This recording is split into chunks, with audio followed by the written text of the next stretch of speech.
What's happening, everybody? Hope everybody's having a fantastic whatever day you're watching this. So I got a question for you guys. Is the muscle car dead yet? Like, is it dead? I don't know if it's dead yet, but it doesn't seem to be doing all that well. And I gotta say, I feel like it's really more on life support than anything else. But at some point, you almost have to pull the plug, right? So, what I wanted to talk to you guys about is the state of Mopar, the state of Ford, and the state of Chevrolet, and really who has the best opportunity here to make a comeback and to set their flag into the ground at the top of the hill for the performance enthusiast.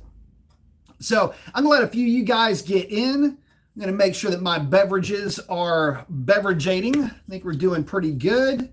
Hold that thought. I'm going to let you guys get in, get some early questions and comments, and we'll get to rocking. So here's the thing. I have been perusing the internet, just basically looking for any signs of life for the American muscle car. Hell, I'll say muscle car, performance car, sports car, anything, right? I've been trying to find this last bastion of hope if you are into this segment of motoring. But I don't mean just a fan of the car. I mean a fan of the car, a fan of modifications, a fan of creating your own machine out of this base stock of whatever manufacturer you like. And it doesn't mean that if you like a Mustang, you're a Ford guy, or if you like a Dodge, you're a Mopar guy. This is an American hot rod type of a chat here. And to be honest with you, if you're a brand loyalist, you got your own set of problems because ain't none of them perfect. Let's just be real, right? I mean, I know this. I'm the guy that tunes them. I'm the guy that's worked on them. And yeah, not all of them are created equal, but not all of them are without their faults. So diving into this, one of the things that I've discovered is that, well, take a look at the all-time leader, Mustang, and just that should tell you enough about what's going on in the world of muscle cars in general. They're suffering their absolute worst sales year in, I don't know about recorded history, but it's been a hot minute since they've done this bad. This poor level of sales initially is being blamed on the fact that you can't tune the thing. And Mustang has more or less set itself apart in that they were the one manufacturer that worked the closest with third-party tuners to make their cars available to be made their own, so to speak, for their buyers. And they're not doing that anymore. As a matter of fact, these new whatever it is, the global updatability of these new computers makes them practically uncrackable. And for a lot of folks, that's a real problem. And the only way you can tune these cars is to bust out your floppy disks and go back to 1998 and have piggybacks and add-ons and signal interrupts and things like that. What? Are you kidding me? So when you look at what's gone away from Ford, in essence, the untunability, hey, at least you still have a Mustang though. And there's still some support from Ford Racing Performance Parts. So there's that. You can go with the Whipple upgrade, and that's only 12 grand. And really, in the grand scheme of things, when you start throwing money at one of these cars, $12,000 all in is kind of a, I don't know. Yeah, it's not that bad when you think about it. When you got an 800 horsepower car afterwards, I guess is where I'm going with this. So it's either all or nothing is the point that I'm making with Ford. Unfortunately, Chevrolet, well, you don't have anything with Chevrolet, but this is an opportunity for them to make a comeback because Dodge, okay, let's talk about Dodge just a second. I'm going to take Chevrolet. You know where I'm at with Ford. It is what it is. You either get a base car or you get all the freaking sauce at 800 horsepower with the Whipple kit. That goes for the F-150 too, guys. You either get something that's really kind of quick or you get something that is absolutely insane quick, at least by most people's measurements. We'll get to Chevy in a minute, put them on the shelf. I want to talk to you about Dodge for just a hot minute. Listen, if you're waiting on the new Charger to be the next muscle car, let me just cut you off at the pass. I'm going to save you a whole lot of time salivating and worrying and getting to where you want to be. That new car is gargantuan. It is bigger than a Durango. It is heavier than pretty much any car that has ever been made with 2 or 4 doors from Dodge. And I'm not just talking about the EV. I'm talking about the internal combustion variant of this thing. It's slated to be a pig, like not even a pig. This thing is going to be a cow, okay? It's going to be a car that is not going to be a muscle car. It's going to have a 6-cylinder engine, and I don't care what anybody says, and I don't care how much power it makes. Even if it's all-wheel drive and it is objectively quick, it won't have a V8. Oh, what if it did have a V8? Do you care? Do you freaking care about Dodge anymore? Oh, what happens if they put the Hellcat motor in it? It'll be slow. It'll be a turd. Guys, get it out of your head that this thing is going to be something that it's not. If they put the Hellcat, the red eye, screw it. Put the Demon variant in this thing. That's what it's going to take to get the car to be remotely respectable. Make an all-wheel drive variant of a car making 700 horsepower and 650 pound-feet of torque. You've got my attention. Hang on a minute. Except for the fact the car is going to weigh 300 or 400 pounds more than the car that it is replacing. Bad idea. Horrible idea. It might be a low 11-second car even on the street, but that's not going to get it done. As a matter of fact, it might have a hard time dealing with the Hellcat Durango and the Trackhawk that have already been made, both all-wheel drive variants of the Hellcat platform. So all you have to do is take one of those 2 cars, SUVs, whatever, take it for a spin, and that's exactly how this new car is going to get down the road. Okay, I guess, but it's not going to get it done for a lot of people. And again, it's not sporty. It's not going to handle. This thing's not going to offer up some unique driving experience that, no. It's going to be a barge, and that is going to be the problem that people are going to have with it. It's going to get panned in that respect. It's not going to give the numbers that you think it's going to. Oh, and perish the thought about this thing having a naturally aspirated 5.7 liter or whatever. Look, if you're looking forward to this car and you're hoping and you're believing in whatever hype or bullshit or whatever else that anybody's going to say about this thing having a V8, if you're going to get all lathered up about that and you're going to start making videos or comment about that, you had better, and I mean for the love of God, if you don't buy one yourself, show the courage of your conviction, put your money where your mouth is, and put one of these cars in your possession the second they become available. That tells me all I need to know. Because here's the thing, when it comes to the Dodge side of this argument, ain't none of it worth worrying about, ain't none of it worth getting excited about. That's my problem with the new car. And for so many other people, that is what the issue is for them as well. They want to be a fan of that car. They want to be a Dodge fan, but since this is the car that nobody asked for in the size of the thing, everybody else wanted something more lively, a bit more, athletic. This is not that car. I mean, not unless professional eating is the sport that we're talking about for athletic prowess. That's the only thing this is going to be good for. Maybe as a bulldozer, it just doesn't really fit the bill for a lot of folks. Oh, and here's the thing. The thing is a monster, and it's going to be a 2-door. You know what kind of cars were like that back in the day? Even the Lincoln Mark III was sporty-ish looking. This thing is just cartoonishly proportioned. Like the doors on the thing. They look like doors at your house. Like, have you seen the size of the doors on the 2-door Charger? Chargy, I should say. Have you seen the door? Look, they're bad enough on the Challenger. All right, I'd kind of clowned on the Challenger a little bit, but the Charger now, my gosh. Like, you could probably get replacement doors at your local Home Depot or Lowe's. I mean, I'm pretty sure Ace Hardware has a sale on these things every other week. Like, that's the problem that I have with this thing. It's ridiculous. So who is in the best place right now? Who could make a comeback and have a car that has global tunability, a V8 engine, and an athletic Camaro? This is what I'm hoping. I would love to see the Chevrolet boys drop a new, slightly rebodied Camaro on us. Now, granted, it's going to have to match up with whatever's going on right now with emissions compliance, but it doesn't matter. They've got 2 V8s that they can throw in the thing, technically 3, with a dual overhead cam engine that's already in the Z06, a slightly tweaked version of that.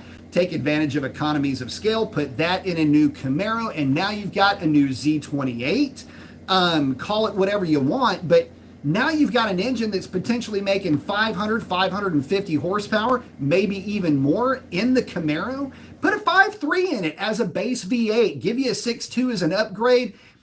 Oh my God, this writes itself. Could you imagine this? The comeback story of the century when you think about it. Mustang sets the table. Dodge comes in, pulls at the heartstrings of Mopar fans, has styling to freaking end the show, basically outsells Camaro at every turn, but yet it's the Camaro, the Susan Lucci, if you will, of the 3 that are here being considered, that could end up being at the top of the food chain, and it could happen, bam, just like that. They've already got the platform ready to go. It wouldn't take anything to do it. There's nothing to change. The tooling's still there. Bing, bang, boom, you're done. You got 3 or 4 different cars. Hell, you could have the 2.7 liter truck engine as the base, that 4-cylinder, have the 5.3 in there for folks that just want a quick little hot roddy sounding Camaro, have the 6.2 for all the right reasons, and then a 4-valve out of the Z06. Now, yeah, it'd be a very expensive car, but it would be available. 3 different V8s available in a car that weighs about the same as the Camaro, but is tunable. And not only is it tunable, it's familiar territory for anybody that's tuning. So this isn't some new platform. This wouldn't be anything like that. And oh my God, let me just put it to you like this. If Camaro did this, if Chevrolet, please, you have to do this. If Chevy did this, every Mopar hack that's out there would be trying to figure out how to wire their jaw back up into their dome, because nobody would be talking about Dodge anymore. Nobody would be talking about Mopar. Nobody would care at all about anything that was coming out of Ma Mopar, or, I hate to say it, maybe even Ford, because this car would come in and snatch up somewhere around 40 or 50,000 units per year with no real competition from the point of view of tunability. None. So you'd have Camaro, 3 different V8 options in my perfect world, with one 2.7 liter 4-cylinder as a base engine. It's already there. All you got to do is stick it in the car. 10-speed automatic, fast as hell, have a manual transmission option. Oh my God, this would be freaking sick. Plus, it's a Chevy, it's a Camaro. Its parts are going to be cheap. It's going to look good. But this is an opportunity for 3rd to 1st place podium setting, and it would happen practically overnight. So for me, guys, I'm looking at this from a different point of view. Mustang, can't tune it, not all that interested in it. I've got my F-150, and if I ever wanted to hot rod it, I'd just put a blower in it at this point, because my tune, it's pretty solid. And to be fair, if I were to take weight out of my truck, it's a 13.0 truck if I really want to press it. It's already pretty fast. You know, that truck has already gone over 105 miles an hour in the quarter, and it's a crew cab. 4x4, no weight reduction, and it did that on 93 octane gasoline. Not too shabby, but we're talking about it now because it's tunable. The new stuff isn't.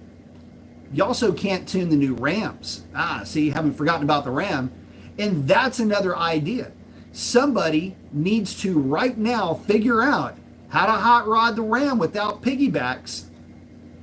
I mean, I know that there are some that have done it. There's some that are trying to get it figured out, but I don't know, boys. I got to tell you, my money is on Chevrolet. If they decide, could you imagine if somebody over at Chevrolet just went, crap, do it. Just figure it out, do it. Engineering, get on the line, get this knocked out. Marketing, here's what we're going to be doing. I'm just going to tell you, you got 3 V8s, 1 4-cylinder, and that's what we're going to do. Have at it. Figure it out. Marketing, these are the 2 or 3 body styles. Which ones do you like? You like the one in the middle? Me too. That's my favorite. Get the dies put together. We got something going for 2027 and call it good. And get out there and tear the heart out of Mopar and out of Ford. Chevy, it's your time, baby. I would say get after it right now. Burn the midnight oil, candle at both ends, whatever cliche you want. Chevy, please. It's your opportunity to shine and bring back and recapture your rightful place at the head of the muscle car throne. So let me check in with you guys. I've been rambling on here for just a little bit. Got quite a few of you guys in. Shane is in. What is up? Ryan, what's up, Ryan? Good to see you, bro. Shane said, I feel like, talking about the muscle car, I feel like it can be revived if these manufacturers can get their heads right. Chevy having the most potential. Exactly. Let's see. Sam's in. What up, Mason? What up, Sam? Shane's saying that Grand National is, the Charger has Grand National potential in the muscle world, but that weight is it's a huge problem, dude. Listen, you are exactly right. Let me tell you something, brother. I'll even expand upon the point that you're making. I am on record to say that if they put the HO or the standard output in a smaller car, a car that is more in line with the Mustang or the Camaro, if they put it in a car like that, make it all-wheel drive. And hold on, I get what somebody's going to say. Oh, but the EV needs batteries and it's bigger. No. I don't care. Not my problem. Not my circus. Not my clowns. I don't give a shit what kind of engineering problems you're going to have with an EV. That EV is short-lived at best. The shorter, the better. I don't care what little inconvenience problems you're going to have trying to make batteries work with a smaller platform. You're an engineer. Engineer it, okay? And if it means that you're not going to have 500 miles of range or whatever, you've developed a crappy. Okay, hold on. Let me get to a point so I get to the other point, because I got ADHD thing is really working good for me right now. So, make it smaller. I'm on record as saying I buy it straight away. Like, I am the guy that will buy it. I'll be the first one to have the first one in Texas, okay? I want the first car, if it's the smaller platform, HO, all-wheel drive, I want it in, white knuckle with black spoilers. That's the car that I want. And I'm going to go out on the street, make draggy hits, figure out a way to get this thing to a drag strip, and I'm going to start pulling people's lives completely out of their heads with this thing. Oh, wait a minute. This is a fantasy, though, because they're not going to do that. You see, the problem is that this car is gargantuan, and by the way, they engineered a crappy EV. See, this is something that not everybody is talking about, and I cannot for the life of me understand it. Guys, they're asking you to pay Tesla Plaid level money for a car that will get absolutely ran away from by a Tesla Plaid, but it's supposed to be a muscle car, and it makes these stupid sounding engine noises. It's a joke, right? Like, this is some kind of bizarro world. Like, they're making this as a joke. So let's break it down. It costs, for the one that you're gonna buy, right? Like, I don't care about the base model. For the one that you want to buy, it's $70,000. Problem number one is that it doesn't have much of a range. Problem number two, it's about 2/3 the power of the Tesla Plaid. It's not walking in lockstep with basically anything from Tesla once you start getting into the performance models, and the range on it is so shit by comparison. You engineered a car. This is that EV that they're dropping. I need to explain something. Maybe I can put this into, like, why am I against the EV? I'm not against EVs. I'm against this EV because the car that they're releasing represents what would have been cutting edge 8 years ago, 9 years ago.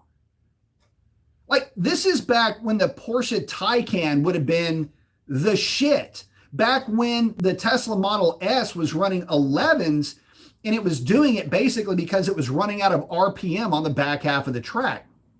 The new motors weren't developed yet. That's what this car is. Dodge is releasing into a world with that level of advancement with EVs. They're coming into this with old crap technology, and they want you to pay new money prices for it. What the fuck? Are you kidding me? This is why I've got such a problem with this EV. And there's a lot of folks who go, oh, you're not giving it the opportunity. You're just talking shit, Brian. Yeah, I'm talking shit because the product is shit. How are you going to tell me it's better? You can't. It is objectively worse than its competition, and it is the money that they're asking for it is terrible that they're asking this kind of money. It's stupid money that they're asking for old technology. So anyway, that's why I don't like the EV. If it offered up something crazy and cool, then I'd be on board with it, but that ain't the case. And so that's where we're at. So anyway, let me get back to you guys real quick. Oh, Ryan, talking about, manufacturers making it harder to hot rod the engines. Yeah, and they're making it real hard for third party. It's making it impossible, really, the way that they're doing it. And it's really, it's not really even EPA. I know that a lot of folks go, well, it's the EPA that's doing it. Well, they're not helping.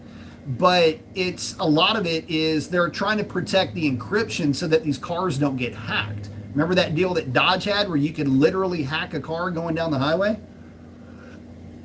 My Hellcat and my Hellcat, my SRT, and my 2014 Ram had to have multiple updates because of that little glitch.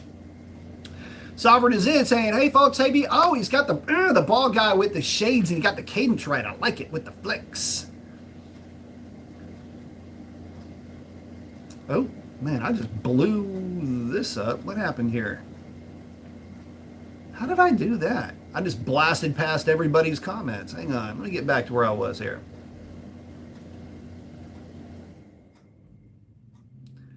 Sam saying, in his opinion, the muscle car died with the Marauder. Marauder was a cool car.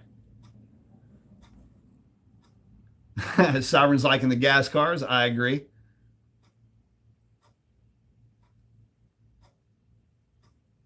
Oh, yeah, X, talking about how expensive the new car is. Yeah, that's not doing them any favors either.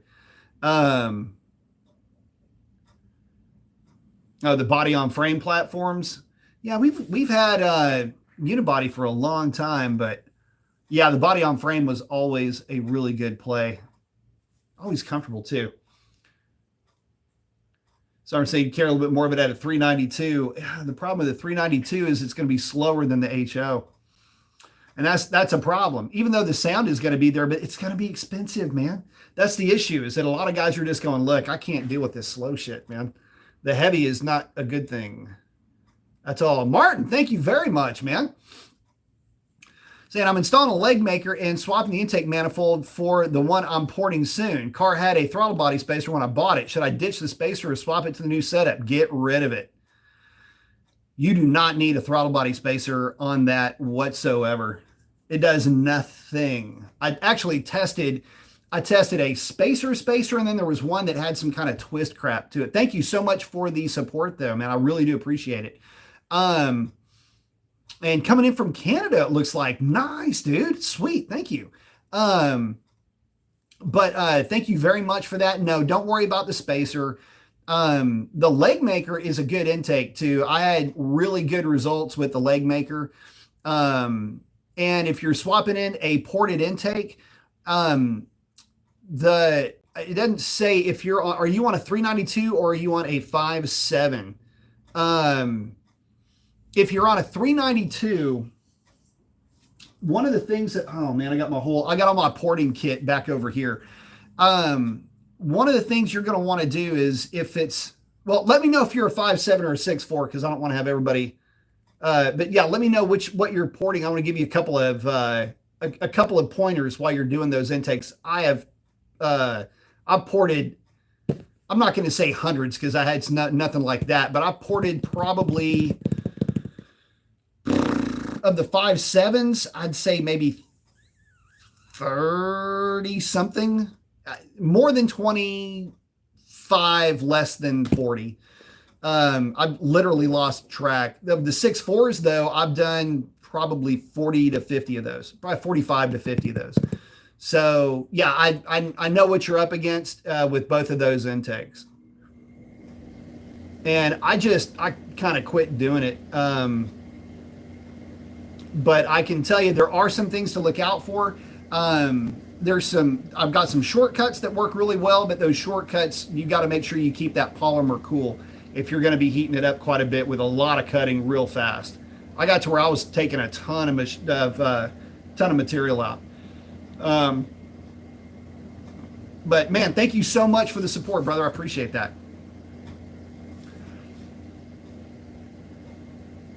X is saying if everybody stopped buying new cars for 1 year, all the manufacturers would drop pricing immediately. They all need to relearn that the blue collar guy doesn't make $100,000.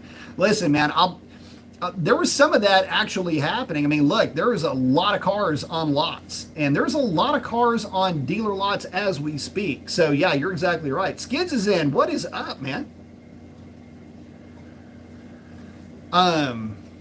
Sovereign said, I don't care if it would get beat by an EV, I'll still take a 392. Man, look, if an EV loses to an ICE car, the EV is the one with the problem, not the ICE. That is an EV losing the race, not an ICE winning the race. There's a difference. And yeah, it's supposed to win a drag race, right? Like it's one trick pony. That's the one trick that it does, is that it hauls ass in a straight line. Okay. I don't know what to tell you. That's what it's supposed to do. And if it loses, well, you go home.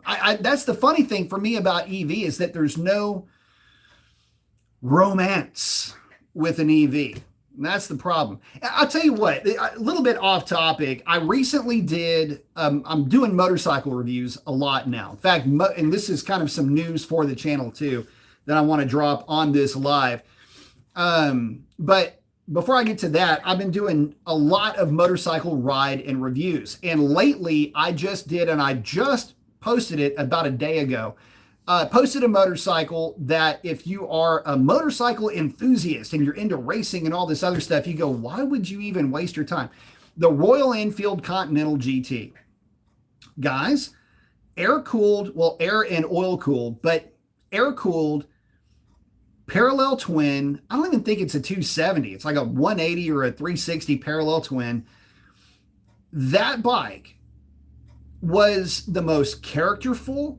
It was the most lively, the most fun, just a puppy dog of a motorcycle to ride. Not fast, but it made getting to 100 miles an hour an event. And boy, were you feeling every cylinder pulse and every inch that you're grabbing. That's what that motorcycle offered up. And I fell the freak in love with that Royal Enfield Continental GT. I wouldn't care if another motorcycle is faster. I did a ride review of my own T120 that I'm going to be posting up tomorrow. And I am railing on the T120, boys. So when you watch that, just know that there are times when I am on the side of the tire of that bike and I'm rolling into the throttle and it's starting to carry the back of the tire out a little bit. Also, and I apologize ahead of time on this, I forgot to turn the nannies off on that bike. And you'll see in one of them on a shadow, the 1-2 shift, it starts to pull the front tire and then the nannies kick in and it sets back down. Anyway, the point that I'm making is this. Even a motorcycle like the Continental GT with a lot more power that will do all of that, it still is a separate experience from the Continental GT.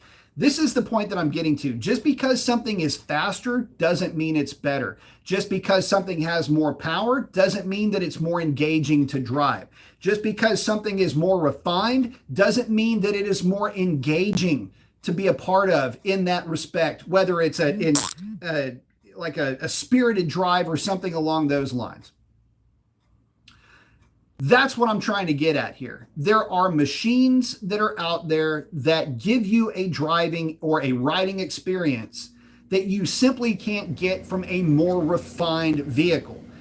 And so for anybody that would say, well, the EV is faster, or the 392 is faster than the 5.7, or the Hellcat's faster than a whatever, all of that is true objectively. But it doesn't mean that the machine that you're comparing it to, that you're looking down on, isn't awesome at what it does and may be preferable over the thing that is looking down upon it, so to speak.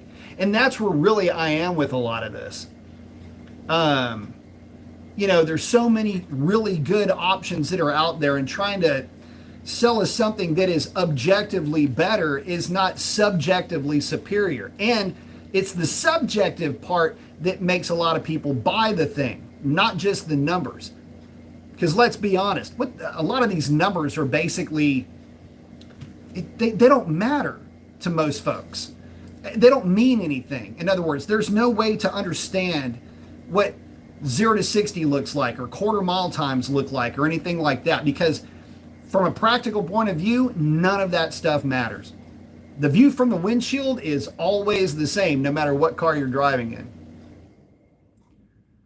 Ryan saying, good, can't wait to get the bikes out when it warms up. Man, I just did a run on the T120, and it's a lot of fun too. Let's see, Sovereign's hanging out with Skids. Eric is in. What is up, buddy? Good to see you, my man. Everybody say what's up to Eric.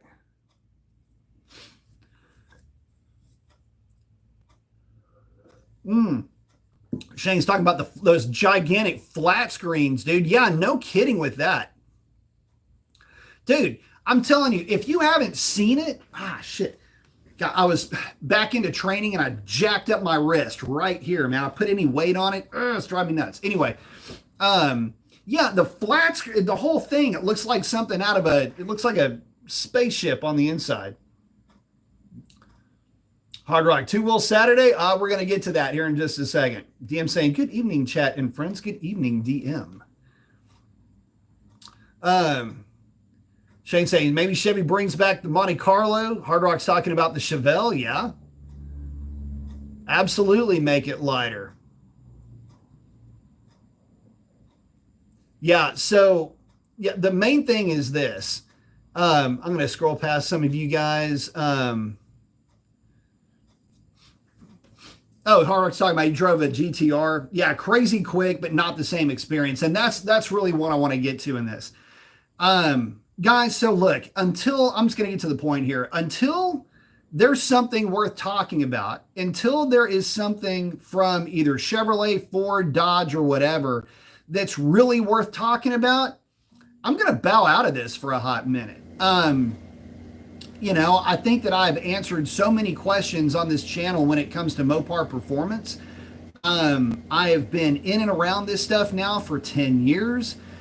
When it comes to camshafts, when it comes to transmission tuning, transmission tuning for the drag strip, I have been the guy that other YouTubers have come to for camshafts, for drag strip tuning, for peer reviews on their tunes. Setting up, car setup and everything. There's so many things that I've been able to do because of my channel, and it's been great. But the reality is that I've got nothing to be excited about right now. I look at what Dodge doesn't have for us and what Dodge promised us in terms of, promising us the moon when it comes to, the way that direct connection was going to come together and all of that. At this stage of the game, without tunability, and without a car really to be excited about, what's the point? So, I mean, I could, I could talk about that stuff, but instead, and it's funny, So Ryan just got through posting up. So let's do B Mason's airplane mechanics. I could listen to you talk about any engine. Let's tell us, old professor, about the good old P-40 Warhawk. Hold on.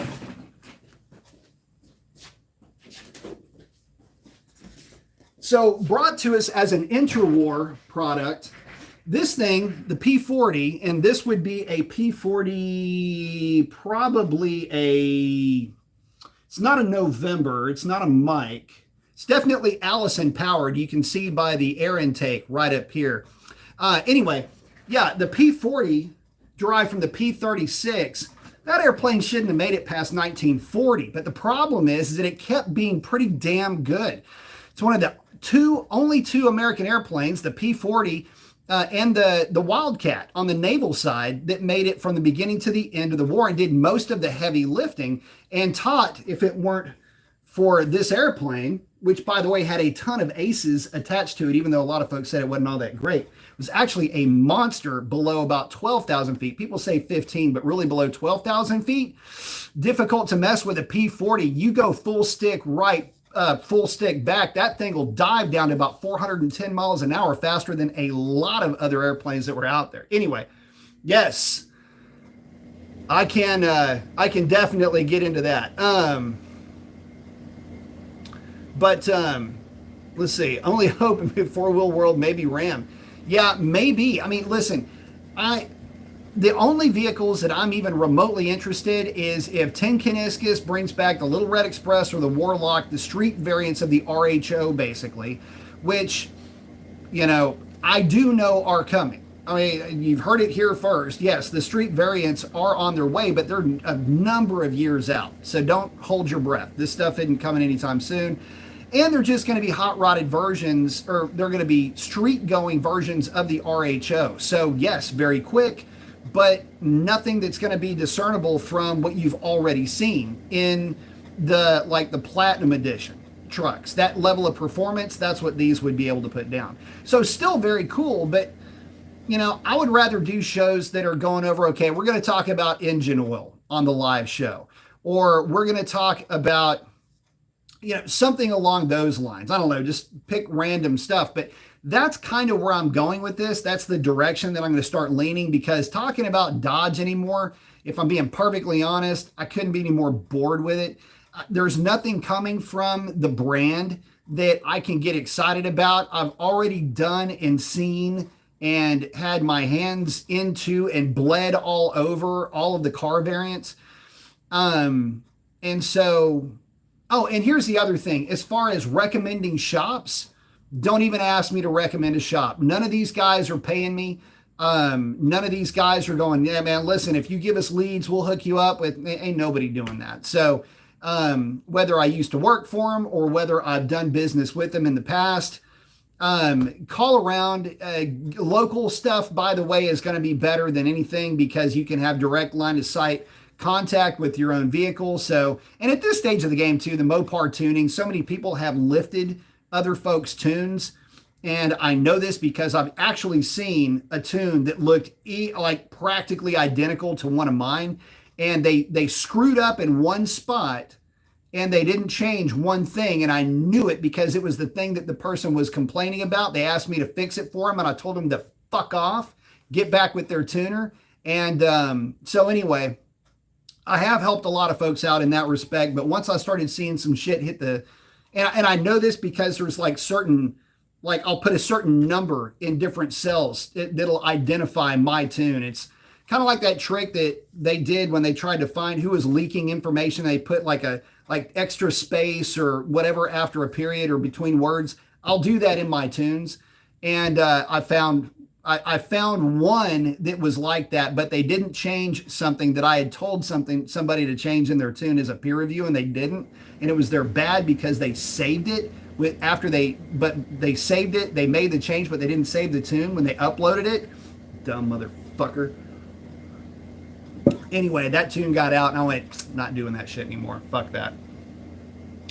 All right, saying your advice helped me beat my own drag times in my shaker and in my scat. Absolutely happy to do so too. This kid saying, oh, talk about the Ram. Yeah, that'd be some cool stuff. Eric saying Chevrolet did say that they would love to bring back the Chevrolet Chevelle SS with a V8. Maybe they do. I think that'd be cool as hell. Hard right, P40s were deadly. You know the funny thing about P40s, it's the third most produced warbird.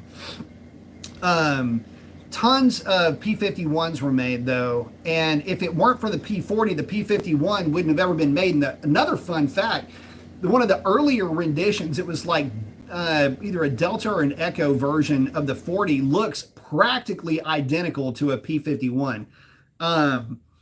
It was that the iconic spot where the supercharger inlet is for the P51. That's kind of what this 40 variant looked like. Lots of stuff was going on back then with that. Anyway, big fan of the old Warbirds, and the 40, arguably one of the most iconic and probably my favorite, although the cockpit layout has a lot to be desired. I think they're really cool to look at, but if I were ever to fly one, I would want I would want an ME-190. That would be the one that I'd want to go full on Messerschmitt variant. So I was liking P-38. P-38 was a sick plane. The only downside to the P-38 is that it suffered from its own success. It had a pair of Allison 1710s, one contra rotating, and a prop side. But even if they bumped up power, the gear drive would get shattered by it. If they beefed up that, they still didn't have the props to go along with it. Although there were guys that would spool the Allisons up to about 14 to 1700 horsepower if they had the fuel to do it. The Aussies did that. There was some flying out of Africa that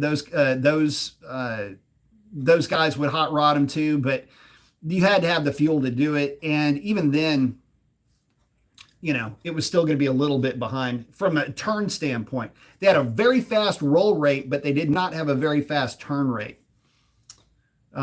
which was weird because it had the airframe to be able to manage a turn rate. But I think the issue was stalling. Let's see. The Starfire, I don't know if it was, Ryan. I know which one you're talking about, though, the turbine-powered car. I was just looking at that. That was built on a Dart platform, I think. Oh, yeah, Eric. Yeah, my dad and I, we used to go to those too. They're saying Barbecue 5-0. Good evening. Hello. Yeah, the P-38, the funny thing about the 38 is that the 38 and the 40 were both basically interwar designs. They were an answer to a problem, but they were never an answer to the situation. Like the 40 was, when it was put to place, it didn't have, there was nothing to compare it to. They did not know what to do. Okay, we got a fighter, it's a monoplane, we're just now getting into monoplanes. If you want something that handles well, it's got a really high roll rate, it's got a decent enough engine, but it was a stopgap measure. The P-40 was thrown out there and was like, okay, well, let's see how this thing does. How do you make it work? How do you fight with this thing? What are you going to do with it? Nobody knew what it looked like. They were looking at, there was no real aerial war for the States anyway. I mean, they're not like people were invading us, but Japan and China were at war. And their pilots, those airplanes were all incredibly lightweight, super fragile in a lot of ways, but incredibly maneuverable. And so is that what air warfare was going to look like? Or was it going to be more of a war of attrition where these airplanes, you got to take a lot of damage for the damage that you inflict? The P-40 is a problem because it's like a type of fighter that just gets hit.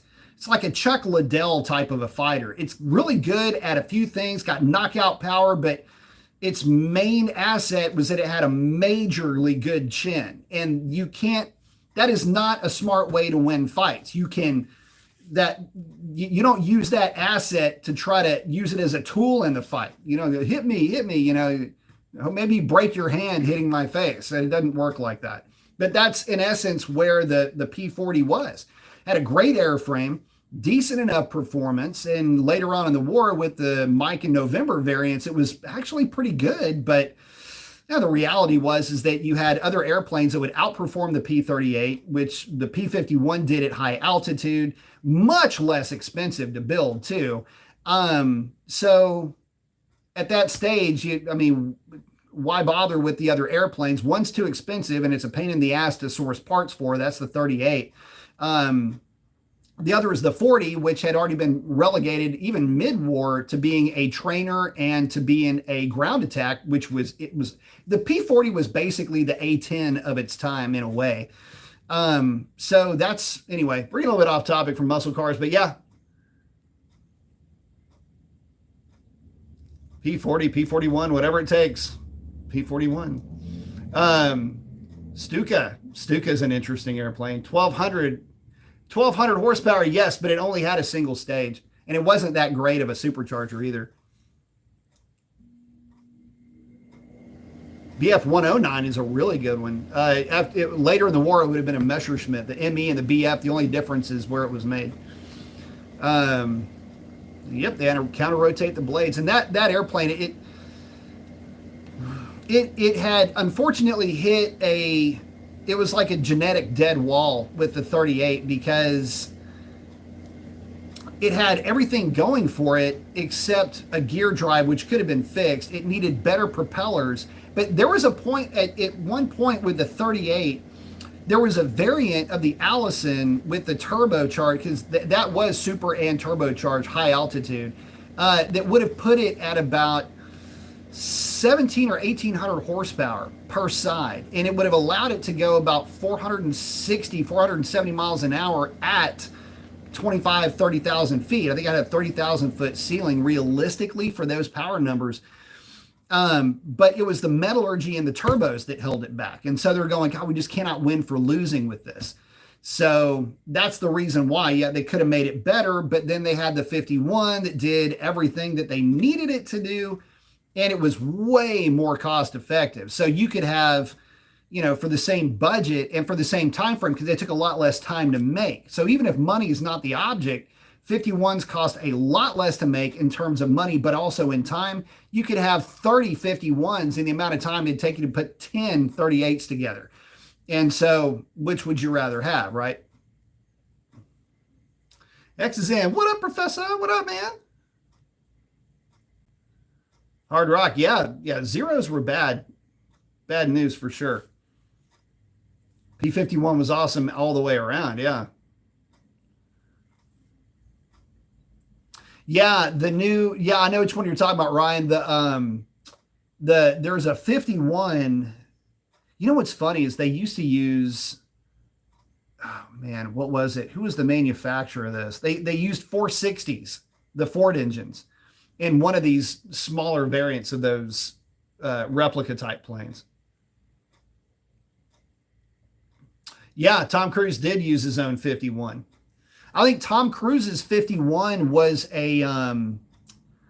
his might have been a Brazilian. His is not a World War II P-51. His is a later one, and I think it's a Brazilian plane.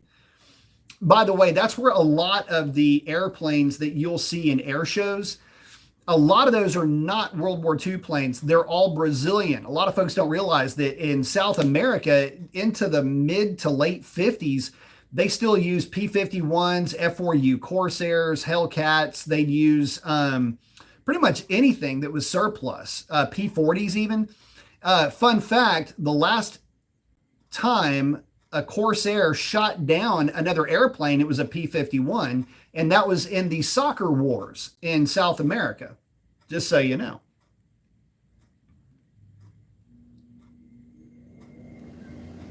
F-111 is very interesting. F-111s are very cool.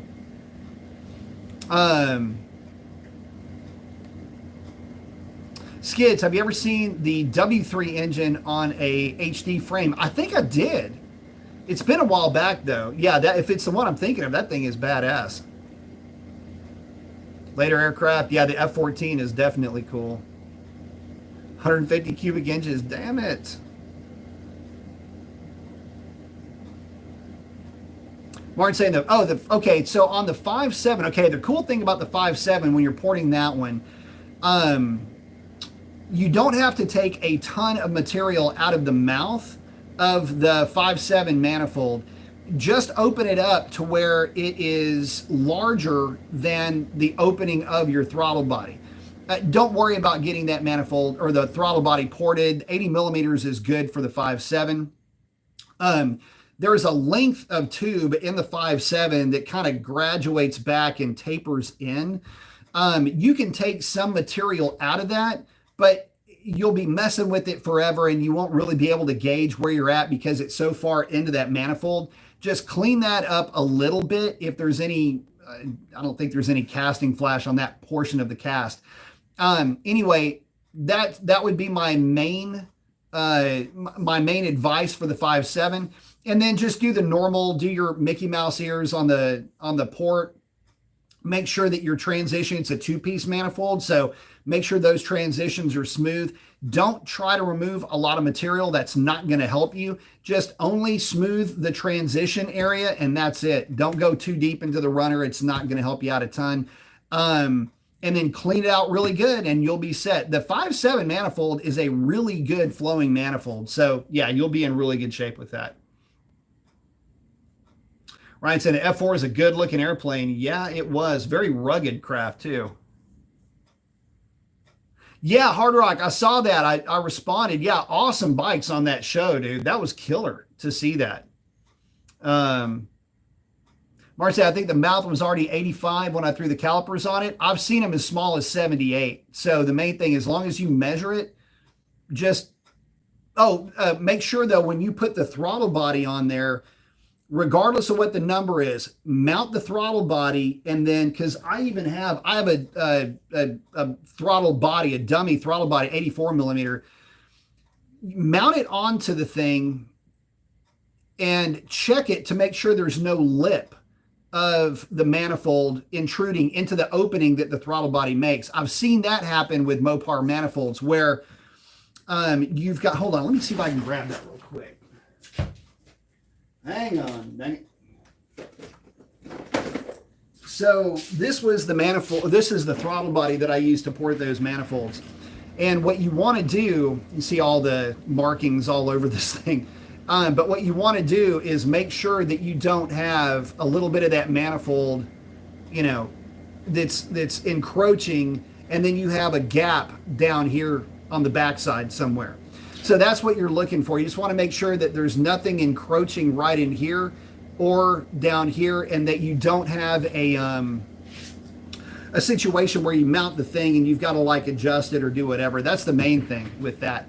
Yeah, I've seen that on, I'd say, at least a handful of manifolds. And it happens a lot more with 6.4s. As a matter of fact, the 6.4... The 6.4 is the least consistent of the Dodge manifolds. The 6.4 car is for sure. Skid saying it's like Christmas waiting for Harley Davidson and Indians 2025 model release. Yeah, is it the end of this month or is it going to be in March?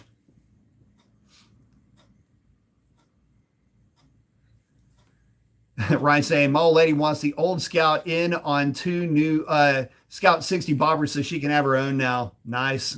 Ryan saying, make it so. She's got the bug. Challenger is a good bike. Mark, you saying, hello everyone. Question: I'm building a 347 out of a Mexican block, scat engine rotation assembly, AFR 185 enforcer heads, 1.7 trick flow roller rockers, Anderson N71 cam. Well, it's been a long time since I've seen an Anderson cam. Planning on buying the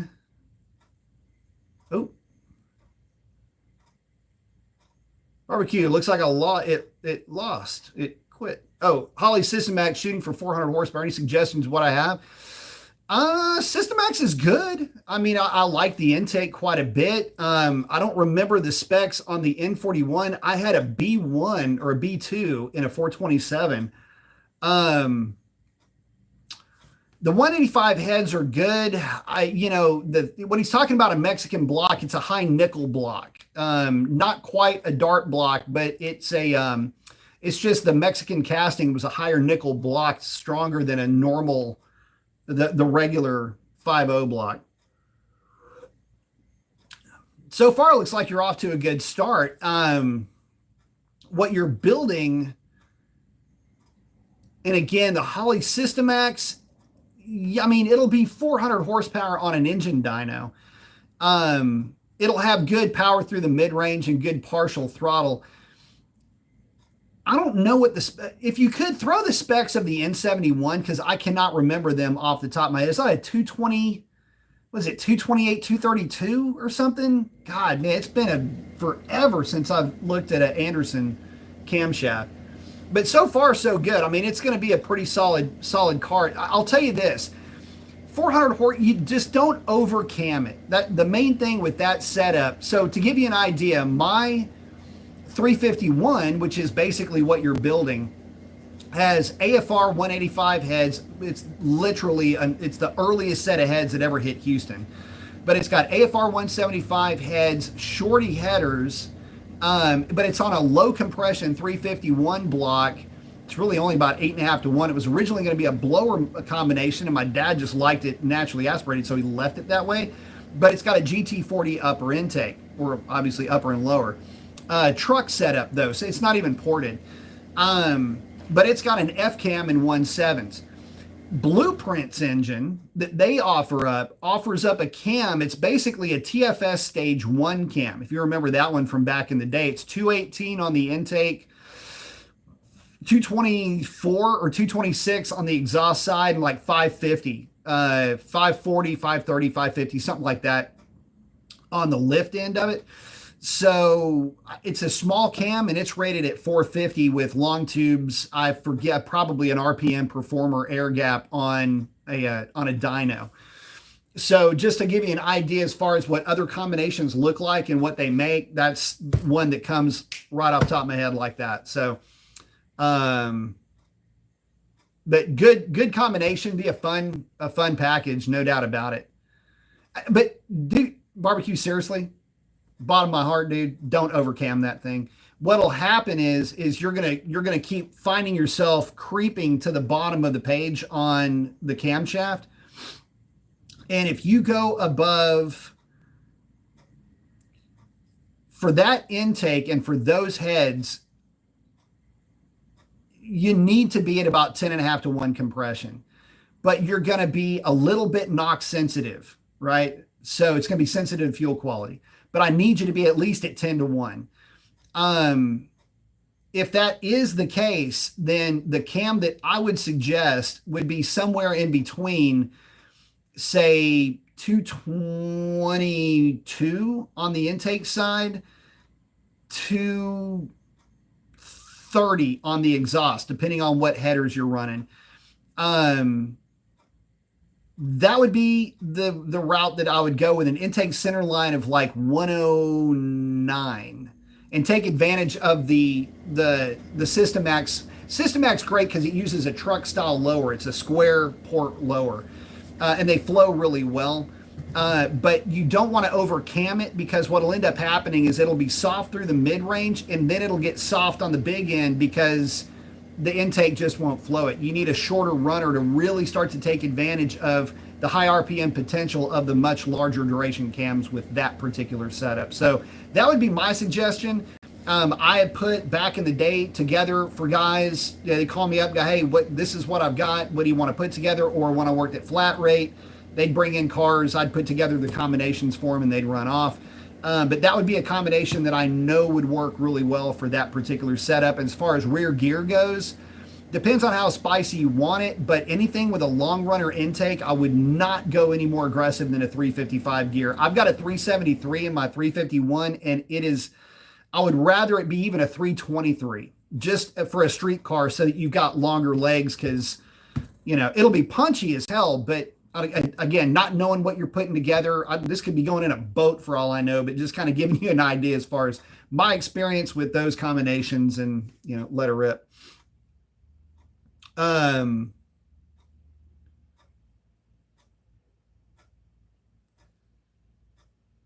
saying the F6 from World War II. Yeah, I don't know anything about an F6. I know you've got, well, there's a few of them. You're talking about the F6F. You're talking about the Wildcat. Yeah. The F6F is, I just kind of brain fart there for a minute. It was the workhorse for the Navy. In fact, it did all of the heavy lifting, and they had to figure out how to deal with the threat of the Japanese Zero with an F6. This was not an airplane that was battle tested coming into this conflict. And again, the Japanese, the Zero was just there as a flying gun platform. It was a kite with a gun on it. And this is what people didn't understand. People go, oh, well, the F6 can take a lot of damage. God, it better, because it couldn't fly. It couldn't manage to handle with the Zero. Now, the Zero, funny thing about the Zero, it was the exact opposite of a P-40 in every way, shape, or form. Smaller versus the bigger P-40, but the P-40 is still not that big of an airplane. But the Zero had a crappy roll rate, but an incredible turn rate. The 40, because they didn't know what to do, they had a plane that would snap roll like crazy, but it wouldn't turn very quickly. You go full stick back and it just would not perform, but you could snap roll and dive with that thing, go firewall with the throttle, and it had plenty of power down low to get the hell out of Dodge and reposition to where if the Zero lost track of that airplane, it's going to be a long day. But that was the big Achilles heel of the Zero, had a slow roll rate. And that's a big problem when you're dealing with airplanes that can take a lot of damage. But they can turn, and the last thing you wanted to do is get into a single turn conflict with a Zero, because you're not going to live to talk about it. Skid saying next week. Oh, damn. Indian is 124. Nice. Hart's asking, do you think a Bobber would be similar to the Continental that I reviewed? No, it wouldn't. The Bobber's got a lot more power, a completely different riding position. The Bobber's a great bike. I would say that I would want to get a Bobber, though, if I were to buy a Bobber, I would get a Bobber and then put Speedmaster forward controls on it. That would make that bike perfect, in my opinion. The Bobber is a great bike, good looking machine too. But the problem that I have with the Bobber is that it has mid controls. And having mid controls on that bike is an issue because of where the exhaust is. But if you have more forward controls, it would also fit a taller rider better, way better to have the forward controls. And it would fit the attitude of that bike a lot better too.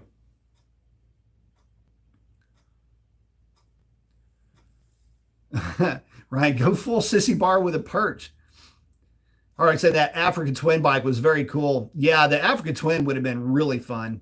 By the way, fun fact on that one, I don't know if I mentioned this in the post-ride review, but when I'm on the Africa Twin and I'm getting back onto the highway, you see me go underneath an overpass and I'm getting back onto the highway, there's a train or whatever.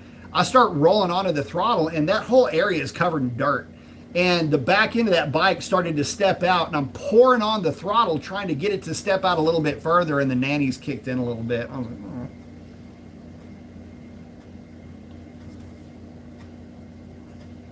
Nice. Oh, Skid, Street Bob, make his power down low. Yep. All those bikes are going to be badass. Barbecue saying long tube headers, Black Widow, X-Pipe, Widowmaker 10 mufflers, and 373 gears. It's going to be a fun car, man. I mean, I'll promise you, you will not be disappointed with how that vehicle runs with that setup. I just cannot remember what that N71 was.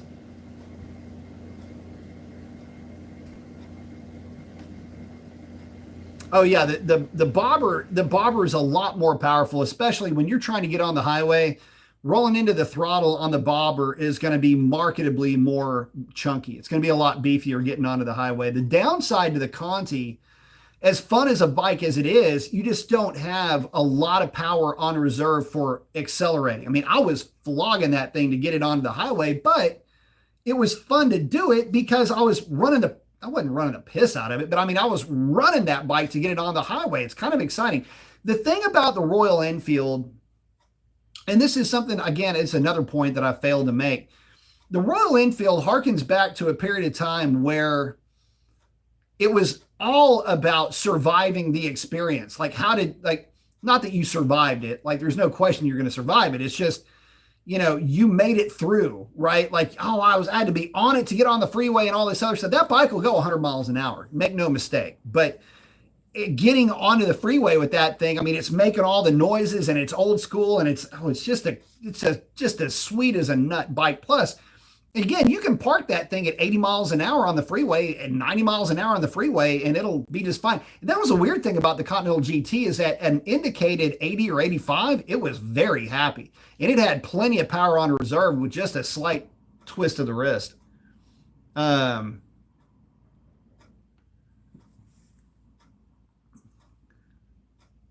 Sovereign's liking the A10. Yep. Let's see. What did I miss? Oh, 13 grand new. Yeah. Yeah, that's what the bobber is. But yeah, barbecue, that's a real common combination. So you'll be in good shape with that. And I tuned mine with, God, it's a STKR, the tweaker. They still sell them.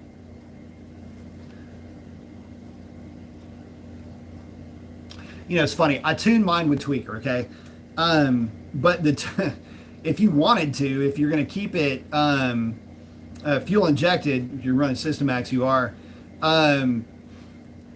You know, whichever mass air meter, just get one that's calibrated.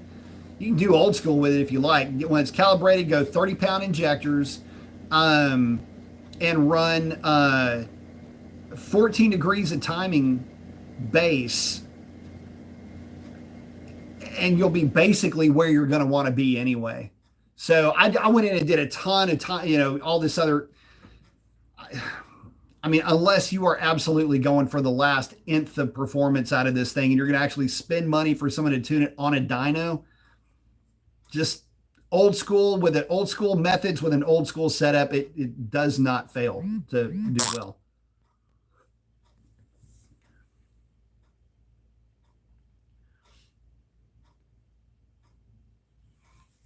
Let's see.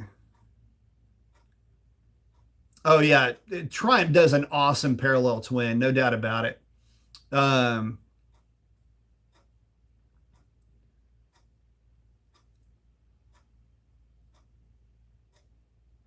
oh, Easy Money's talking about putting LS660 in a 66 Skylark. Hell yeah. If it's in the budget, man, go for it. He's saying, do you just talk about motorcycles only? Oh, I'm catching some of this later. No, I talk about bikes and cars a lot. In fact, we are just talking about a Fox body combination a second ago. Barbecue saying, thank you, sir. Absolutely. I mean, I got a lot of experience with more than I should even admit to with the Fox body stuff. So they're all good. They're a lot of fun, but I need to do something with mine. I either need to do something with it or get rid of it because it's driving me nuts having that thing just sit here doing nothing. Skid's liking the Triumphs. I love Triumphs. And by the way, I will have the ride review of my Triumph Bonneville T120 hitting tomorrow morning. I just have to wait to upload it overnight because those files are humongous.